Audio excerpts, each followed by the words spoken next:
On today's episode, a huge Cybertruck update dropped courtesy of a Tesla Investor Day attendee.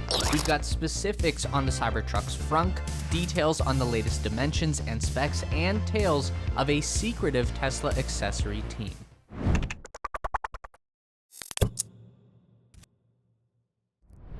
On March 10th, Tesla investor Matthew Donegan Ryan posted a report of his time at Investor Day on March 1st. Specifically showcasing the things he learned about the Cybertruck. The event, held at Tesla's Gigafactory in Austin, Texas, featured a big keynote presentation with a ton of news on upcoming company projects, but that wasn't the only info dump during the event. Our dude Matt was able to extract a plethora of new details about the upcoming Cybertruck release using his unique investigative method that apparently no other person or reporter in attendance was able to muster. Our guy just asked the Tesla staff questions and they were happy to answer with as much detail as they were allowed to reveal. It seems that Tesla is getting close to moving from their beta test models, the ones we've been catching peeks of over the last couple of months, to production candidates. The information Matthew was able to grab included things like current dimensions, specifications on motor variants, seats, wheels, doors, and finally, news of a secretive Tesla accessory team. This is the sort of data a company lets out only once they have more or less made some final decisions. So it's a good bet that we won't be seeing too many large-scale changes after this point. That means we can finally dig into some solid data, more or less straight from the design team. And we might as well start with the frunk. The Cybertruck, like other Tesla vehicles, has a storage area in the nose, a front trunk, if you will. We knew that it was going to have one, but we weren't aware of exactly how it opened. From Matthew's video, you can tell there was a little bit of confusion on the day as well, since he originally reported that the light bar would not be lifting with the frunk lid, and it would operate very much like the Model X frunk does. However, the next day, Matthew made a correction via Twitter that the light bar and grille of the Cybertruck would lift, similar to the way the Ford Lightning's front end does. The conversation about the frunk may have been brief, but it is the whole reason that the Cybertruck's bed is a whole 6 inches longer than the F-150 Raptor Super Crew, the popular four-door variant of Ford's best-selling pickup. Obviously, without the need for such a large nose to hold the Raptor's high-output V6 engine, the Cybertruck could afford a longer bed, so Cybertruck owners can look forward to a storage compartment in the front and a bed that will make pickup owners envious. The largest chunk of information gained during Investor Day's showroom tour was about the dimensions and specifications of the Cybertruck. Aside from the bed being a full 6 inches longer than its Ford F-150 competitor, the overall size of the Cybertruck has actually shrunk by over 5% in all dimensions. Design staff on the floor say that this was done to allow the truck to fit inside the average American garage, so fair enough. However, the truck is still wide enough to require amber lighting in the front and rear by law, and the design team confirm that the windshield light bar will be a standard feature of the Cybertruck at launch. Matthew believes they will end up looking a lot like the Tesla Semi's lights, and that's a pretty solid bet. Tesla's been working to increase efficiency in their vehicles by using the same parts across multiple models, so this just seems like an easy instance to do that. Unfortunately, due to the downsizing of the vehicle, it looks like the Cybertruck won't be getting a 6-seat option, a move which was likely driven by safety constraints as much as the smaller vehicle size. The 6th seat had been facing the touchscreen, which would make it harder to find a good airbag solution. The site does still advertise 6 seats, but the team on the floor at the event very bluntly confirmed that the Cybertruck will only be coming with 5 seats once production begins. However, while taking a look at the seats, Matthew was able to get a couple of questions answered about the interior.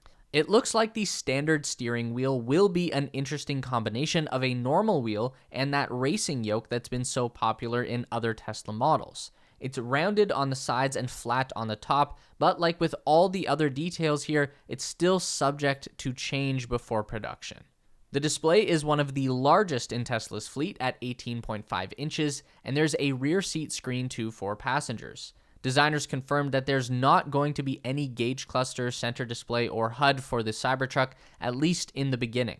Moving to the exterior, we got confirmation about the tire packages that will be available at launch. According to floor staff, there will be both an all-terrain and a standard all-season package for the 18-inch tires, which are being custom-made by Goodyear, for those wondering. But those wheels are mounted on one of the most interesting parts of the Cybertruck, the air suspension. These are those big cylinders you can see behind the tires and can raise the truck higher to avoid obstacles while off-roading or lower it for more efficiency while highway driving. Industry veteran Sandy Monroe was on site and apparently commented that these were the biggest air suspension cylinders he's ever seen, which is impressive, but makes more sense when we hear that the designers tested the Cybertruck on Baja-style terrain.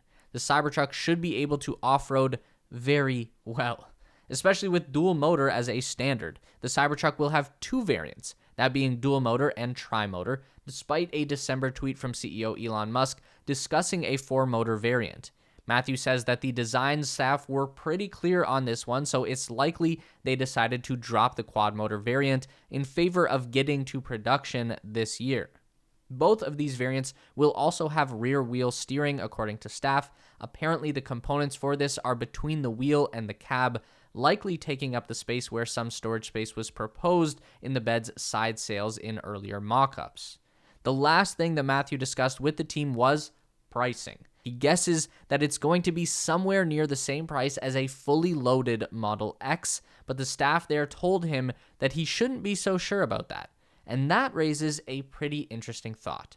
With the Inflation Reduction Act looming over the market, Tesla has been making lots of price adjustments on their vehicles to keep them inside certain grant brackets. It's not out of the realm of possibility that they would price the Cybertruck so that the rebates given out through the IRA would knock it under the $80,000 range. But that's one question we didn't get a specific answer to, but luckily we won't have to wait too much longer to find out. Cybertruck is due to go into production in just a couple of months, and by then, we should know the price as well as the definitive numbers behind all these specs. By far the biggest reveal from the Investor Day floor tour was the existence of a secret Tesla vehicle accessory team. This group of designers are apparently coming up with a series of peripherals for the new Cybertruck and possibly other vehicles as well. The information came while Matthew's conversation with staff on the floor turned to talk of the 48-volt electrical system architecture that Tesla will be using in the Cybertruck and any new vehicles going forward. 48-volt setups use higher gauge wiring, which is reportedly cheaper and lighter but supplies more power. Most legacy companies don't have the vertical integration that Tesla does, so it's often too difficult for them to switch to this more efficient setup. As a result, most aftermarket products, things like winches and off-road lights, are made with a standard electrical architecture in mind, which means Tesla had to make a decision. Get a company to make them some 48-volt versions of popular peripherals, or just make them in-house. We all know Tesla well enough by now to be completely unsurprised that they chose to just make their own. Right now, we have confirmation that they are looking into accessories like winches and lights, but also unpowered things like a camper insert for the bed and bike racks. And of course, there's the new bumper, which is now made of tough black plastic rather than the steel one which was on previous prototypes of the vehicle. Observers were very correct that the steel bumper would not pass legal requirements, and so it was swapped out for a safer plastic one. However, staff reported that the accessory team is working on an aftermarket steel version that owners can swap to. But the existence of a whole accessory team is huge news from Tesla, regardless of how much sense it makes. They have been hiring a lot for the Cybertruck team lately, with several new positions opening up for everything from paint engineers to casting and stamping production supervisors. So maybe that's how they hid the accessory team's new hires and transfers. Regardless, this sort of operation will require a whole new manufacturing line, probably several. Maybe this will even be a priority in the new Giga Mexico facility, but it is a very smart move by the company that will likely end up making them a fair amount of money. Don't forget to give this video a thumbs up today if you liked it. That is so important for getting our content out to more people. If you enjoy the content, then you'd probably also enjoy our weekly newsletter, so sign up with the link down below at theteslaspace.com. A huge thank you to all of our Patreon supporters who are listed on the screen now. You help us make the best content we can, and we really appreciate it. Thanks for watching, and we'll see you in the next one.